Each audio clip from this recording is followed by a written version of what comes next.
Alright, so here, let's take a look at the homework solution for tutorial 9. We made the word game, and now we got the problem of, well, our list of words here, it's very comprehensive. It contains a lot of bullshit words that no one ain't ever gonna guess. Like fucking, I don't know, lousy and mohel. What is this bullshit? Nobody knows. So we want to get rid of that from our game. We don't want our engine to select those words for the target. So I told you, use this, use it. And, but I didn't tell you how to use it or why to use it. I hope you would figure that out for yourself. So why, how are we going to use this list? Well, it's a list of the 20,000 most common words, most frequently encountered words compiled by Google or whatever. I don't know where it comes from. Doesn't matter.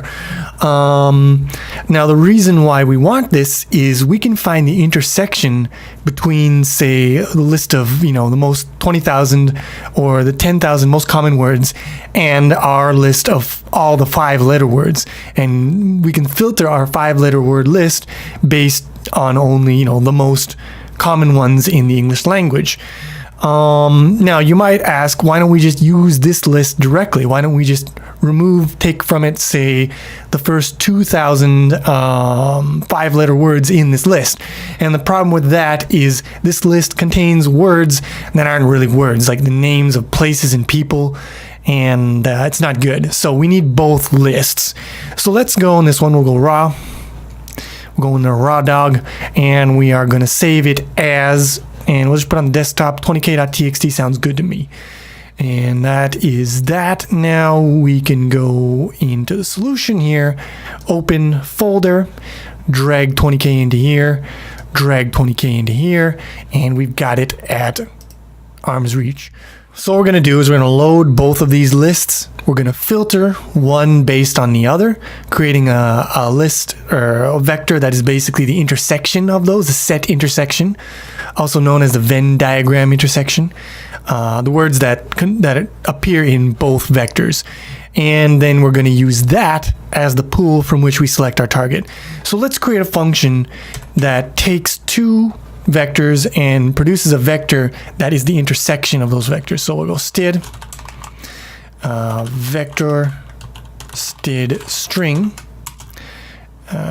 get intersection, and we just want two vectors that are like this. Paste that one, we'll paste it in there again, and doesn't really matter what we call these ones. Vec1 and vec2 seem fine by me. So what we want to do is we go through all of the words in one of the vectors and we check to see if the other vector contains that word. And if so, we push it into the resulting vector. So let's go std vector std string. That's not how you spell that. We'll call this one intersection. And now we're going to do a for each loop for each constant auto, which is a string s, reference to string s in vec1. So for each one in vec1, if vector contains word, let's change this s to a w for word just because I like it like that. That's the way, I like it. We'll go vec2, checking vec2 for word w. And if it exists in the vector, then we're going to push it back into intersection. And there we build a vector that contains only words that appear in vec1 and vec2. Push back. And we're going to push back w. And then when we're done all of that bullshit, return intersection. Now, we could do things to make this more efficient. This vector contains one of the vectors is going to contain a bunch of words that aren't 5 letters long, right, from this list. And we could filter prematurely, like early rejection of words that don't contain 5 letters, and that way we do save us some work. But I don't actually give a shit, because it's not going to make a difference in the fucking performance of this game as perceived by the user. It's not worth my time. Now we need to load. Let me see here. We need to load another vector that contains freak words. And freak words are just the frequent words from the 20K list. 20,000 most frequent words in the English language, apparently. So, 5-word file, I mean, it's just a name, but we might as well name it freak word file. And copy that, paste that in there. So we load that in there, line not empty, freak words.pushback line. There we go. So we've loaded the freak words. Let's just put this here to show that these are together. Now, what we want to do is filter one based on the other. And we could do this a number of ways. Well, I mean, there's only really one main way, but I'll show you some variations in a second. Auto, word. We'll just call this one filtered words is equal to get intersection of 5 words and freak words. So we create vector that is the intersection of these two. Now, what we can do is we can filter based on the 20,000 most common words, or we could filter based on a smaller subset. The smaller the subset we pick, the more easy the questions will be. So in this case, in doing this, we can actually create a difficulty level for our game. So for example, we could go freak words dot resize, and we could pare it down to the 2,000 most common words. Now, I don't know how many of those are going to be 5-letter words, but we can make sure that we will only be choosing 5-letter words that fall within the 2,000 most common in the English language. And we do this. Now, we want to choose the target not from 5 words, but from filtered words. And we also want to make our distribution within the range of the filtered words. So we do that.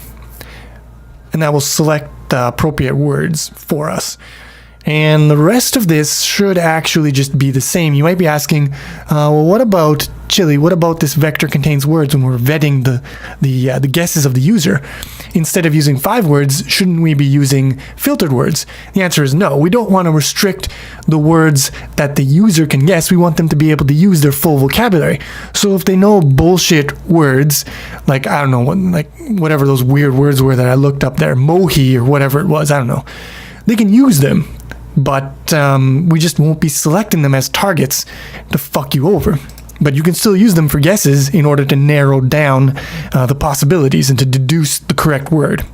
Now, if we build it, we get a build error. Vector contains word identifier not found. That makes sense when you think about, the ideas of forward declaration, so on and so forth. We realize that set intersection is using a function that doesn't actually exist yet as far as the compiler is concerned.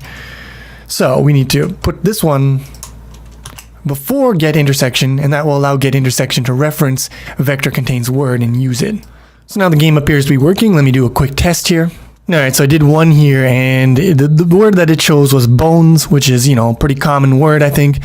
So as this one anecdotal piece of evidence tells us, it's probably working as intended. Like I said, if you want to adjust the difficulty or give the user an option of some different difficulty levels, you can use this resize value here to adjust the difficulty. Smaller values, lower difficulty. Higher values, more difficulty. More chance of getting words that aren't very common in the English language. Now the other thing is, we've done a very simple set intersection function here. There is actually one in the standard library that's way better. It's faster and it's simpler and it's sexier. Unfortunately, it requires us to understand iterators in order to use, so I will be introducing that one at a later date. Hey guys, Future Chili here to tell you that I may have fucked it a little bit. Yeah, I think I might have fucked it. So if you look at the 5-word file and you look at the filter file, freak word file that we're loading, see that we're actually loading the same file twice.